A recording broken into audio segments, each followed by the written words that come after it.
புனித அந்தோணியாரே, எங்கள் இல்லத்தில் நிலவும் கடினமான சூழ்நிலைகளை உமது மேலான கிருபையால் இன்று மாற்றிடுவீர். வாழ்க்கையில் முன்னேற முடியாமல் தடுக்கும் தடைகளை விலக்கி எங்களுக்கு ஒரு புதிய வழியை காட்டி அருளுங்கள்.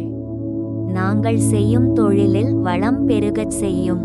பொருளாதார நெருக்கடியால் வாடும் எங்களுக்கு ஒரு நல்ல முன்னேற்றத்தை தந்துவிடுவீர். எங்கள் குழந்தைகளை ஒவ்வொரு தீய பார்வைகளிலிருந்தும் விபத்துகளிலிருந்தும் உமது வல்லமையால் பாதுகாத்திடும். தீராத நோய்களால் வருந்துவோருக்கு உமது தொடுதலால் முழுமையான விடுதலையை அளியுங்கள்.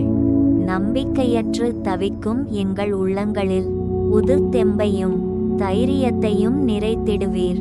அதிசயங்களின் புனிதரே, உமது ஆசியால் எங்கள் வறுமை நீங்கி மகிழ்ச்சியும் ஆரோக்கியமும் என்றும்